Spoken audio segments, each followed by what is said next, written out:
I teach Arabic Islamic Studies in Gulf University for Science and Technology in Kuwait. And I am here to deliver a speech about the impact and the reaction of Arabs towards 15 Tammuz, what happened at that time, and why we, and how did we react actually, how do we look to this issue. I prepared my paper in Arabic, and then suddenly I have to deliver it in English. Anyway, I was for the first time in Turkey 1983. It was my first visit to Turkey. I came, of course, to Istanbul. And at that time, Turkey was under the pressure of Kanaan Everin, because he did a revolution, or whatever you call it. He did something against the government, the civil government, on the 12th of September 1980. And still at that time, up to 19, he stayed in the power maybe for 7 years. What he did actually when he when he took over the power, he freezed everything related to democracy. No parliament, and then no parties.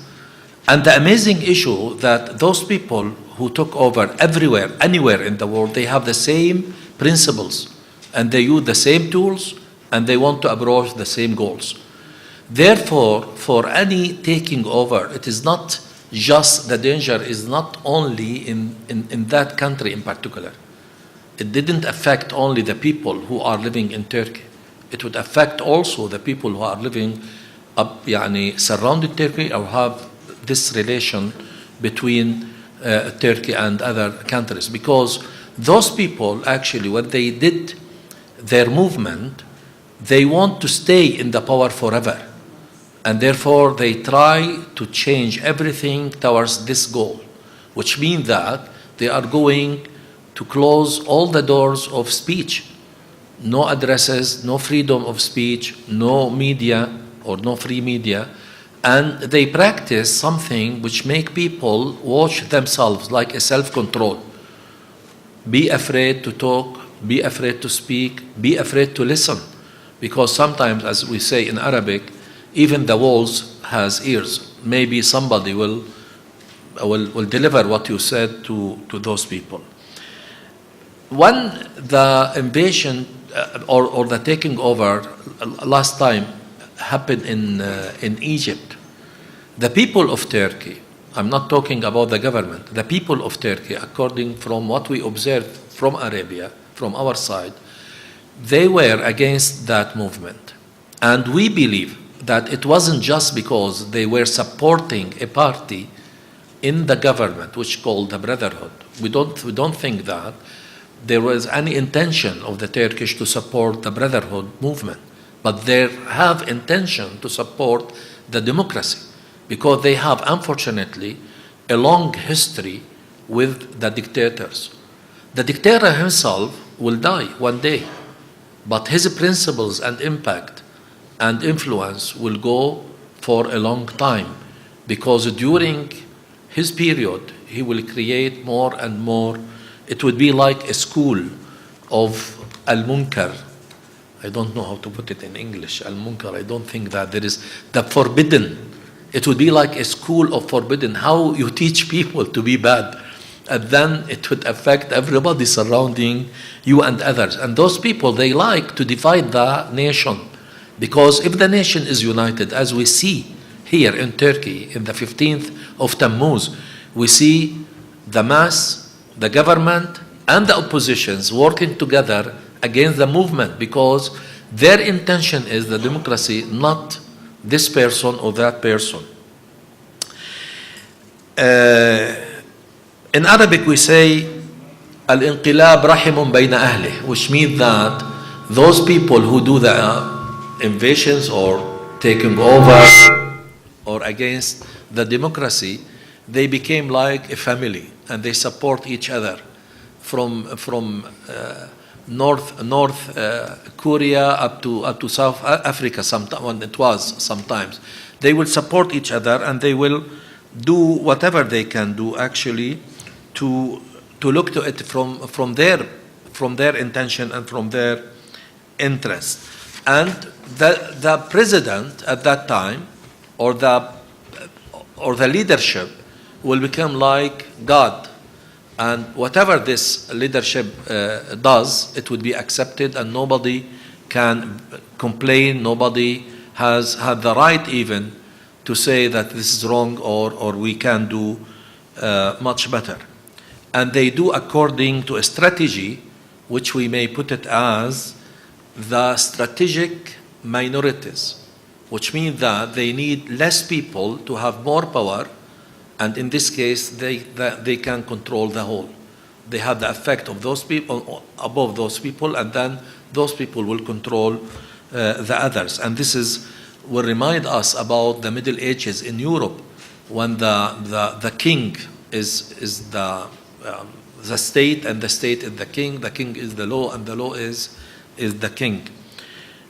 Whatever, when those people work, actually, they didn't work, let us put it another way.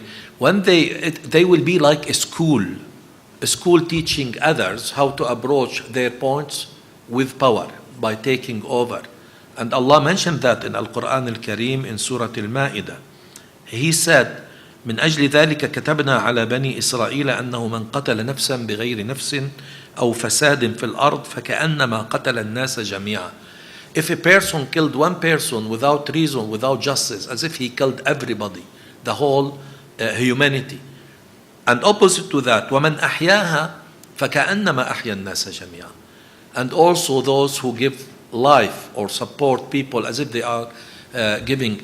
And therefore, from our point of view as Arab, especially the people who are in the field of education, we believe that what the Turkish did, it wasn't only supporting Turkey, it wasn't only helping Turkey, it wasn't only saving Turkey.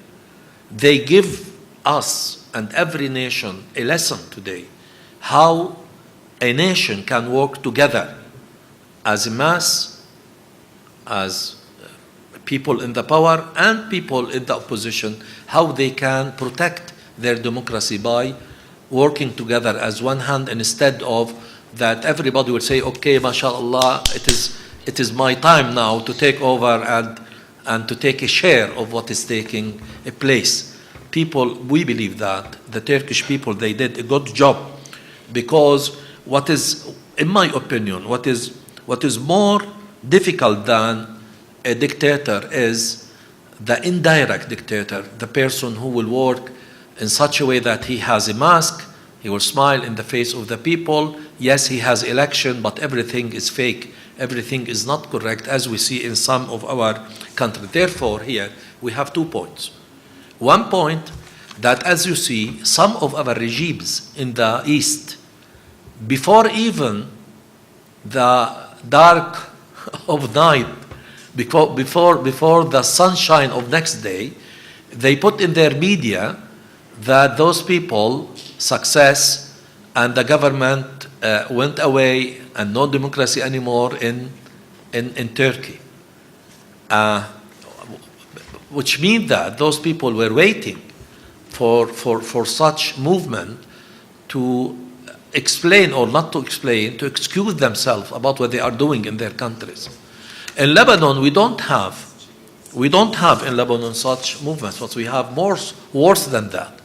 We have people with masks, we have everything in the shadow, and unfortunately, when you look from outside, it is a healthy body, while unfortunately the cancer is working everywhere.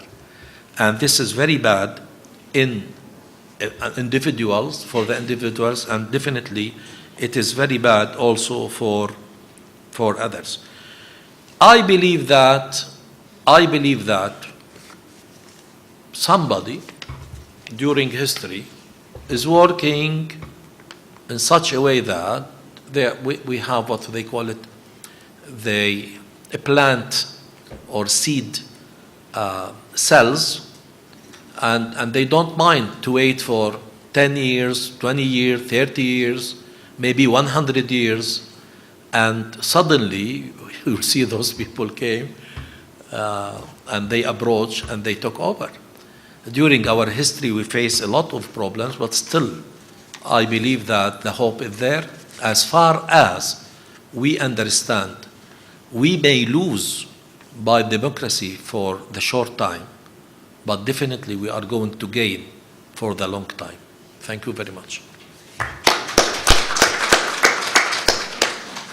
First of all, I'd like to thank Dr. Arkadan, and I'd like to give my dearest excuses to all the participants and the audience and my dear colleagues. There was a last-minute replacement, so I have just informed that I am the chair of the session. So please accept my dearest excuses.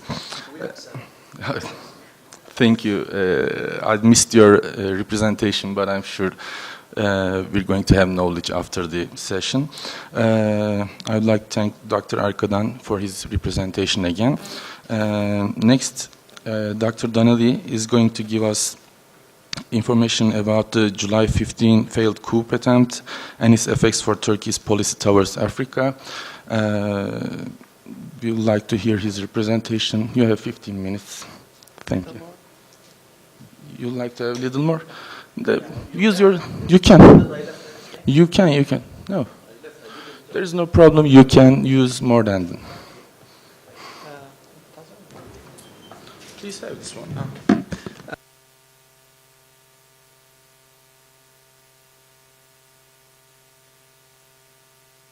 Yes.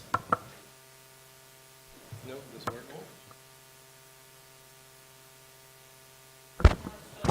work? Is the light. Okay. Sorry.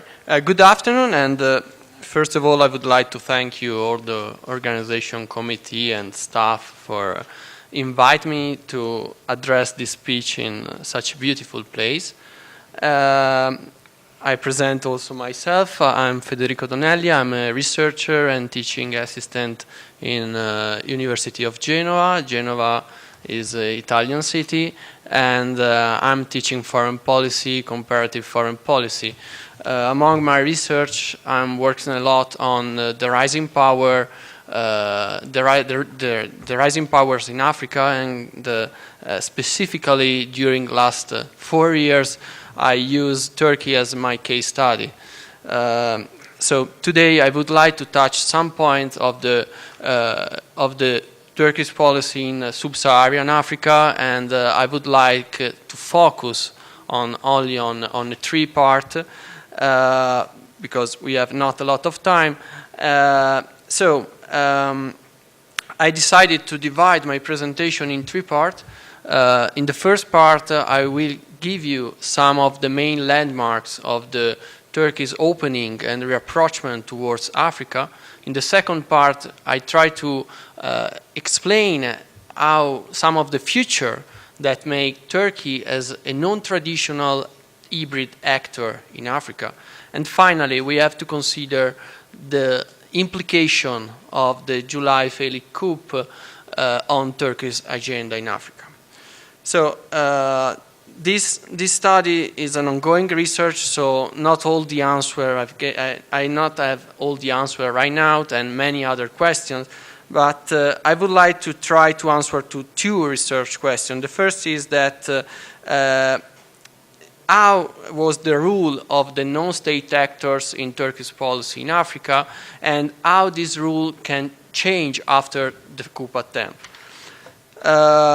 Turkey interests date back for the African continent date back in 1998 with the African Action Plan, but its opening to Africa gained a momentum after the rise of the Justice and Development Party and the approval of the development and economic relation in 2003.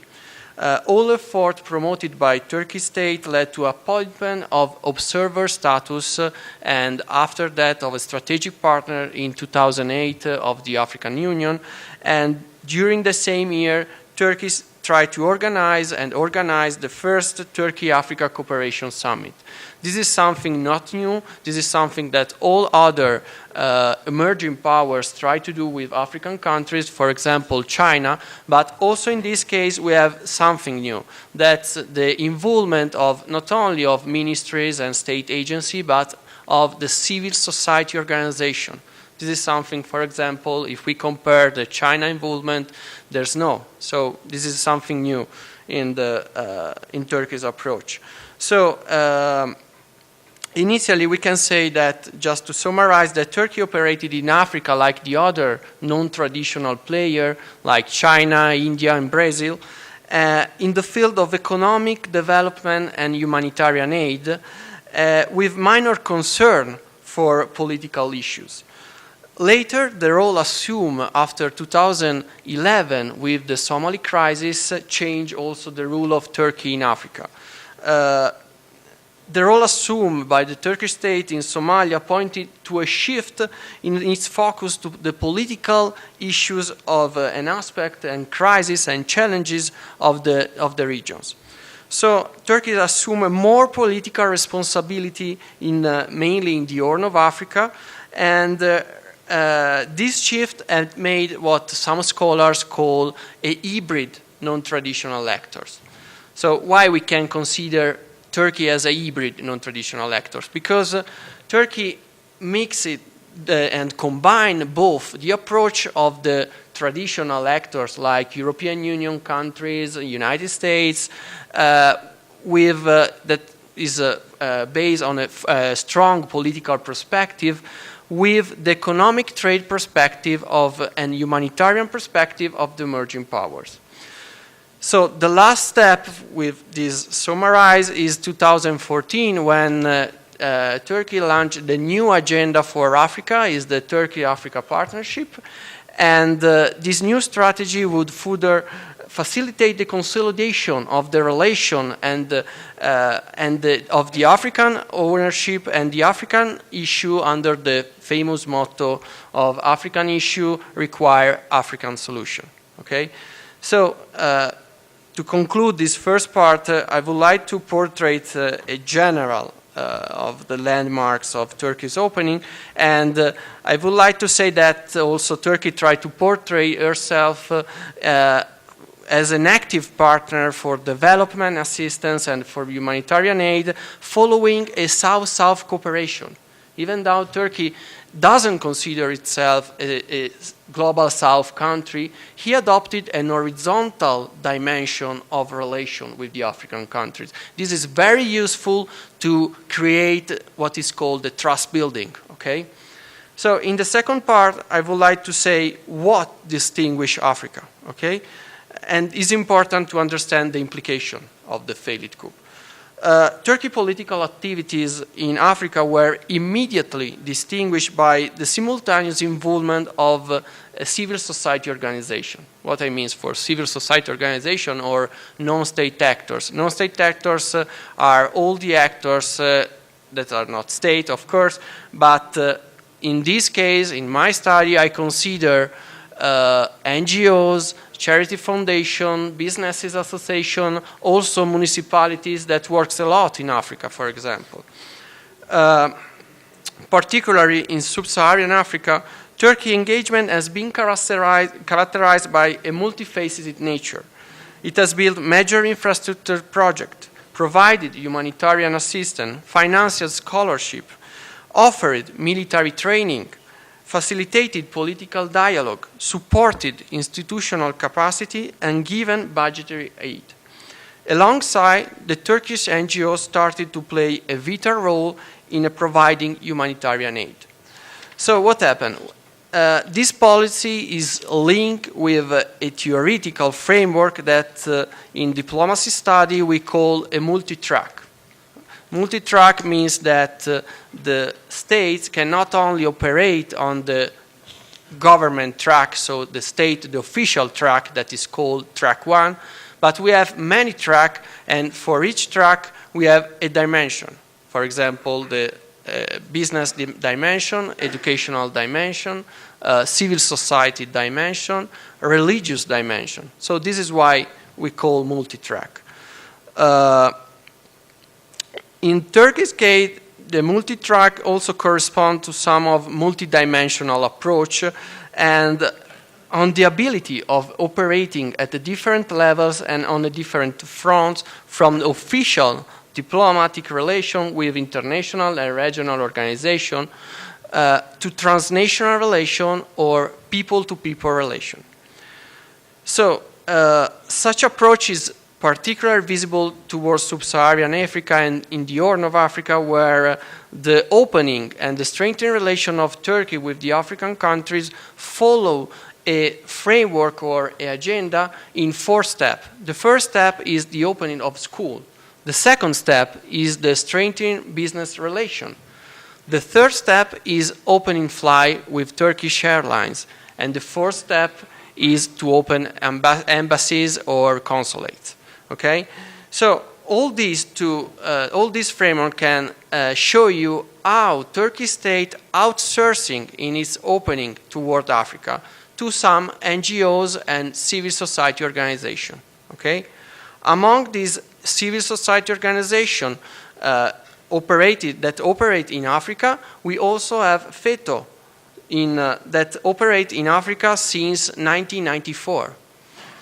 So now I try to, I've got time, right? Okay, now I try to portray the third part, that are the implication. So a special role among the civil society organization was up by FETO, and the movement activities in Africa have begun in 1994 with the opening of the first Gulenist school in Tanger. At later time, they opened another school in sub-Saharan Africa in 1997, so 1 year before the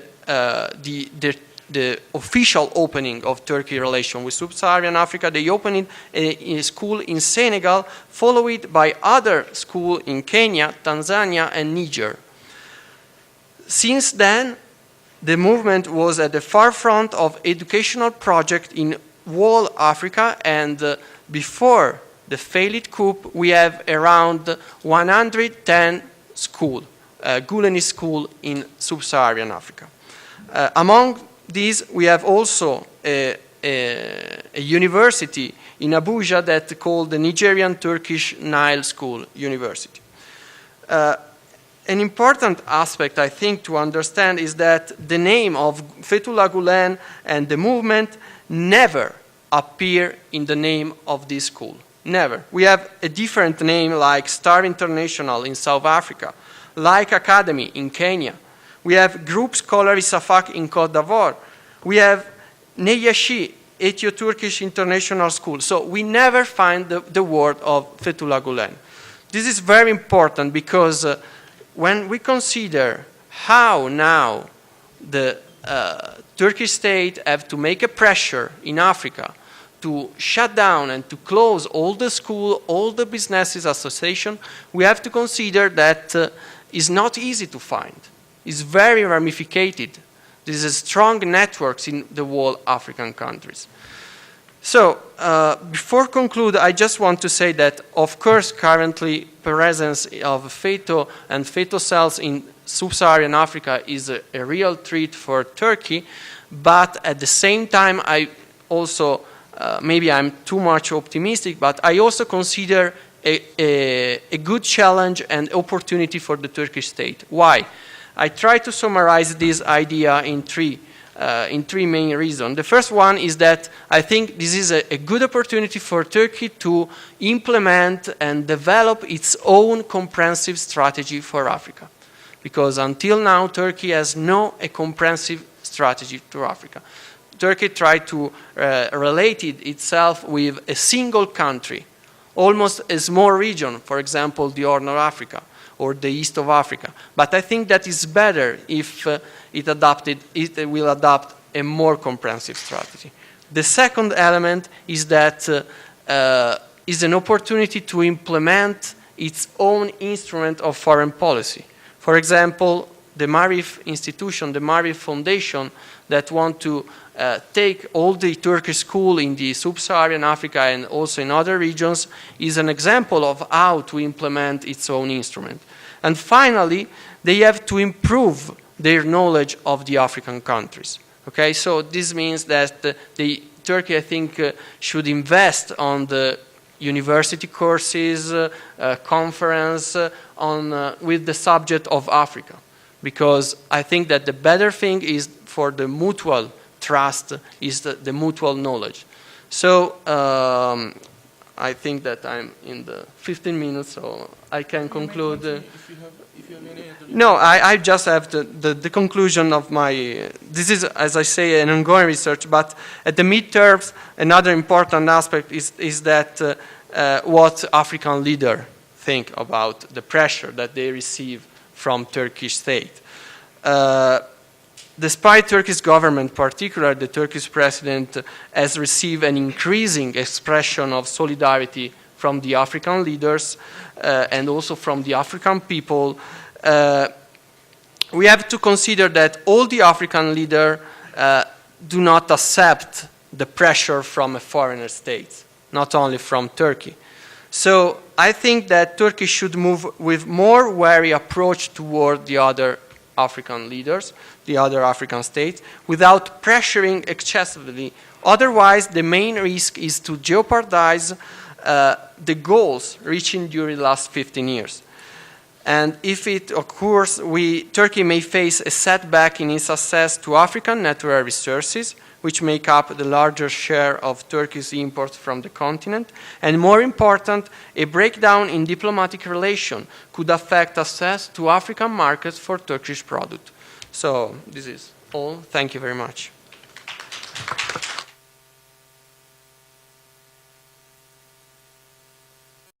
Thank you, Dr. Danelli. As most of us very well knew that Turkey has a very historical bonds with Africa, especially in North Africa, so most of the Turkish people were thinking that while the Gülenist movement has opening schools one to another and giving education to the African children in that place. At the end, we have all seen that it was just a part of a terrorist plan. It has seemed like that. As you have mentioned, I can see that that's a very big problem for the Turkish foreign policy in today. So thank you for all the knowledge you have given to us. That was a great presentation. Next, Dr. Harun Karcic is going to give us a representation about Western media and the Turkish coup d'etat attempt. Why the double standards, he's asking. Okay. Yes, sir. Hi. Well, once again, hello and welcome to all of you, and thank you so much for having me here. Now, for centuries now, what is known as the Western world, and I use quotation marks here since the term has been subject to much debate recently, has been depicted in most books, Western films, and articles as the beacon of freedom, democracy, and liberty. And to spread their worldview, the United States of America and the European Union have spent millions of dollars around the world promoting democracy, rule of law, and reforms throughout developing countries, most of them being Muslim-majority countries. Yet it is no secret that Western countries have simultaneously worked explicitly against democracies and have even propped up autocratic regimes or military juntas when they deemed it necessary. There are plenty of examples. Recently declassified CIA documents revealed how the CIA and the MI6 worked together and engineered the military overthrow of the democratically elected Mohammad Mossadegh government in Iran and installed the pro-Western Shah Reza Pahlavi. Britain in particular, the Foreign Secretary, Sir Anthony Eden,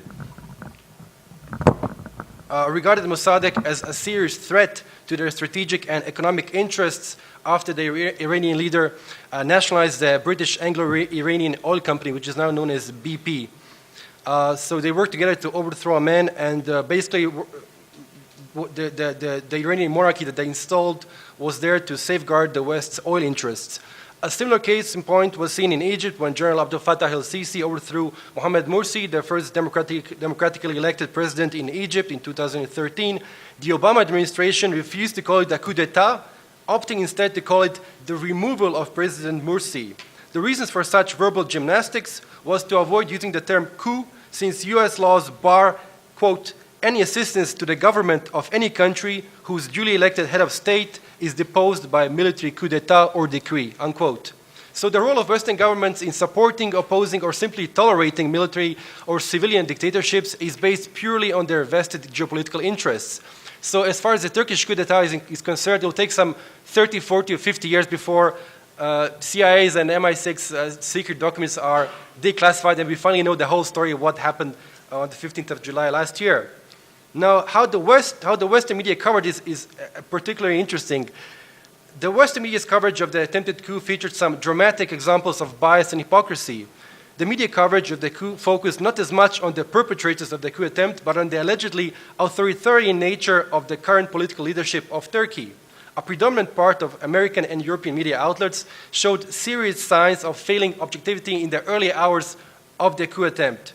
Their accounts of events were marked by impartial reporting by the teams on the ground, by biased analysts and commentators, and even with fake news.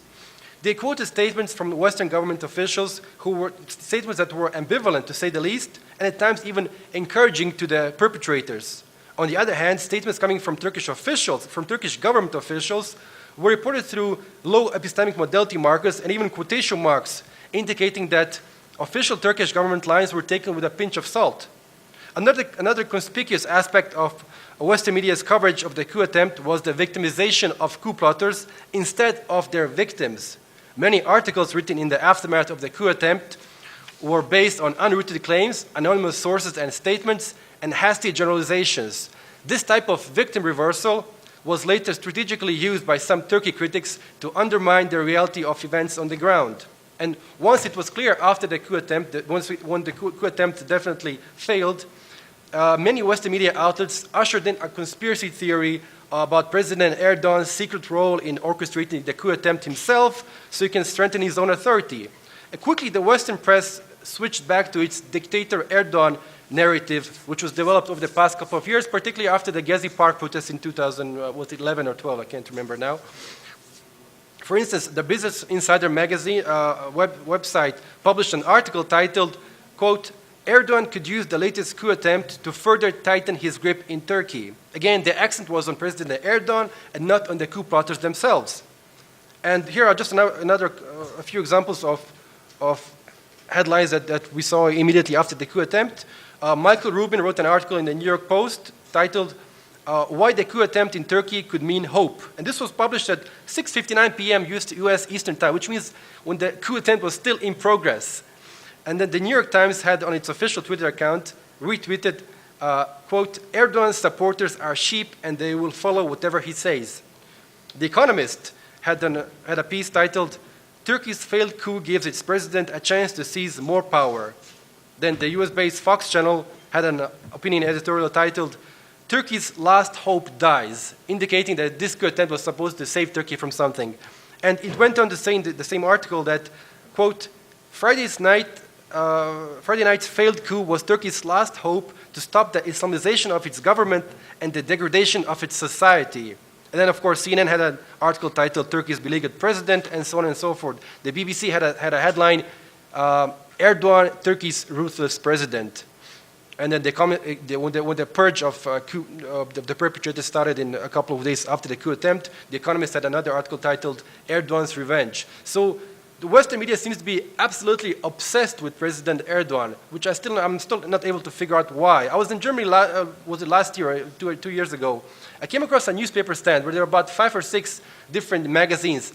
And all 5, trust me, all 5 had a picture of President Erdogan on the cover page with devil's horns. So these guys were absolutely obsessed with President Erdogan. I don't know why. I, working for Al Jazeera for the last 7 years, we did quite a different job that night. Why we were different from the rest was that Al Jazeera gave airtime to Turkey, to elected government officials. One of the first people we called on air to give us his comments was Taha Özhan, who is a member of parliament and the foreign affairs chairman of the Turkish parliament. We also called people from SETA, which is a great think tank based in Ankara. We called in former Prime Minister Ahmet Davutoğlu, former President Abdullah Gül. President Erdogan gave us a live interview 2 days later. And then we double-checked, even triple-checked all our facts. We never reported the fake news that President Erdogan was seeking asylum in Germany or in Iran or in Qatar or whatever, because this simply wasn't true. And And we even updated our website 70 times in the first 4 hours of the coup attempt. So the negative and one-sided attitudes increased dramatically after the Turkish government declared a state of emergency. Some of them even claimed that President Erdogan had declared a state of emergency with the sole aim of cracking down on journalists and academics critical of him. Now, compared to France, which at the same time had imposed a state of emergency after the attacks in Paris and later in Nice, Western media was unsurprisingly reacted very differently. In the case of France, the headline of a Guardian piece read, quote, "French Parliament votes to extend state of emergency until after 2017 elections," unquote.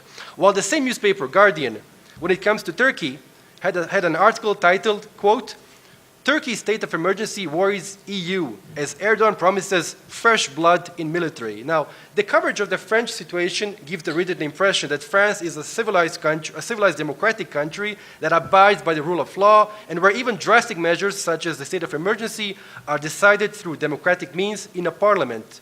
On the other hand, the impression that one gets reading the piece on Turkey is that where all political processes are reduced to the personality of President Recep Tayyip Erdogan, openly suggests that a state of emergency is enacted with the sole purpose of strengthening President Erdogan's rule. It is interesting to know that even though France has a very powerful presidential post under its semi-presidential system, no one even suggested that a state of emergency decree would increase his already immense powers. In the case of Turkey, the pre-existing Orientalist approach was more than evident. So the article suggests that President Erdogan would use his powers to infringe basic human rights and freedoms, while the French president would only utilize a state of emergency to safeguard the state's security and take steps against extremists.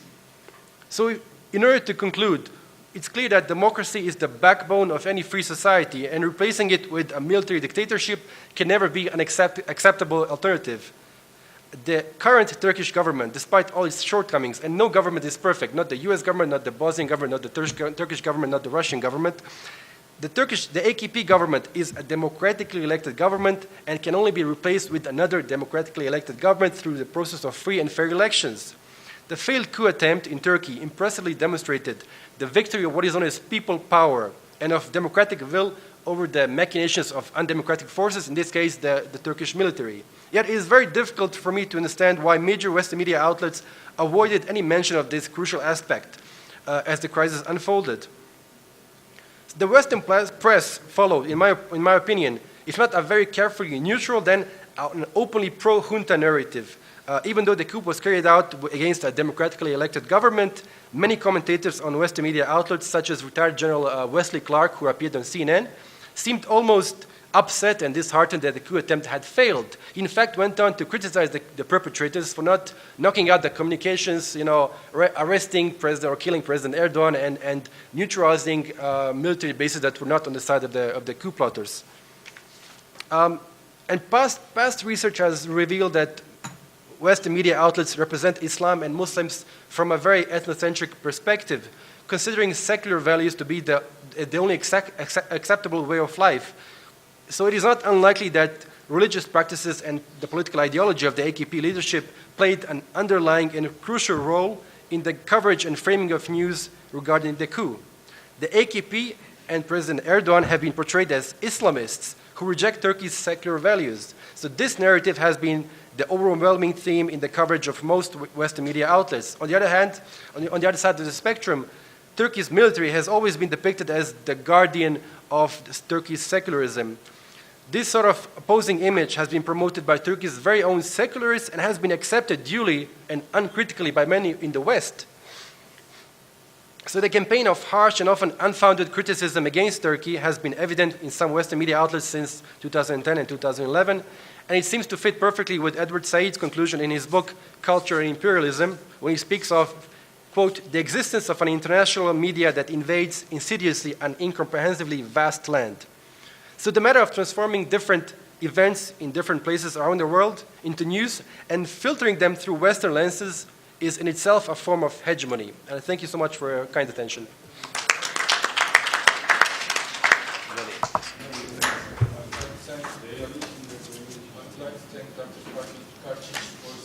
Speech. First of all, he has given us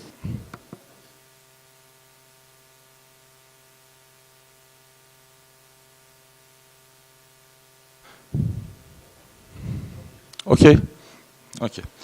I would like to thank Dr. Karcic again for his speech. He has given us a great knowledge about the Western media situation about the coup attempt. I would like to remind something about the 1980 coup attempt. In 1980, after the coup attempt has been successful by the soldiers, the American media has given a title just like our kids has accomplished or something like that. So we're not foreign to these kind of approaches to the Eastern civilizations, democratic issues by the Western media. And by the way, we have a very great problem in media studies in these days. There's a lack of empirical studies, so you have given us very good empirical knowledge and given us good examples, so thank you for your speech. I would like to have the questions to our representatives.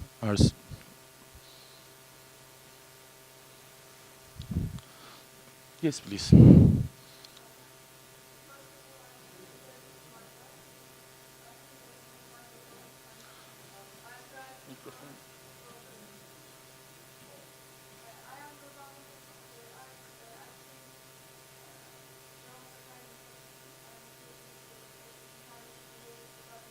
You're welcome. Thank you. My question will be for Dr. Salah. أنا أتكلم عربية قليلا. أنا أريد أن أسأل سؤالي بالعربية لكن أنا لا أستطيع. لهذا السبب أنا سأسأل بالإنجليزية. Okay. In your title of presentation, I saw the conflicts between Sunni and Shia and impacts of these conflicts to the Middle East. But you mentioned the coup or conflicts in Middle East or in our region generally. But I'm just wondering what do you think about the reason for these conflicts? It is just for sectarian purposes or something like that, or just for pragmatic reasons?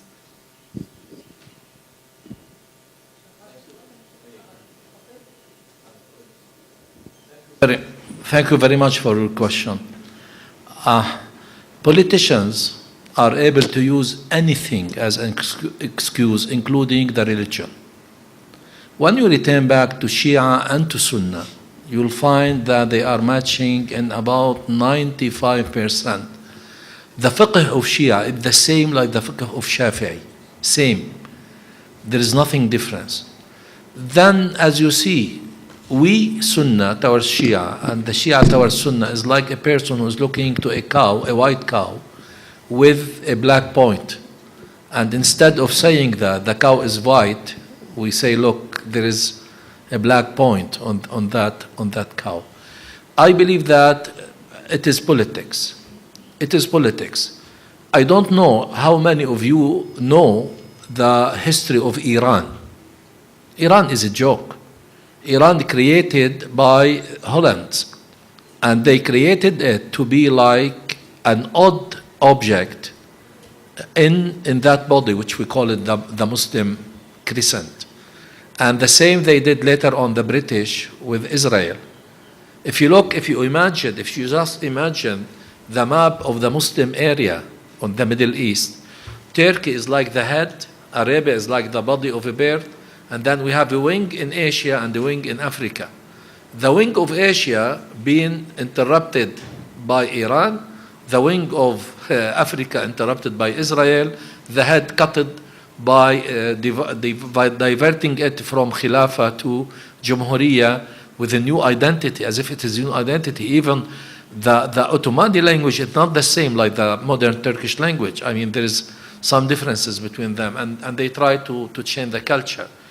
Yes, I believe that it is a fake war. It is the war for, it is not in the sake of the Iranians, not the Shia, not the Sunnah, because as you see today, if you came to Lebanon, for instance, we have in the Shia are not working as a unique community. Sunnah are not working as a unique community. We have parties who belongs to Iran, to West, to America, to Syria, even to Israel. فإذا, as a conclusion, no, I don't believe that it is a question of religion or sectism. I believe it is a question of politics and economic interests, because when you recognize what Daesh did in the area, they did everything in the sake of, between brackets, the West and the benefit of Israel in particular, destroying Iraq, destroying Syria, destroying Libya, and they are working on Yemen, and all the Gulf states are shaken and hesitating because they don't know the future. I mean, it is a very black page as far as we are listening to abroad. Any other questions?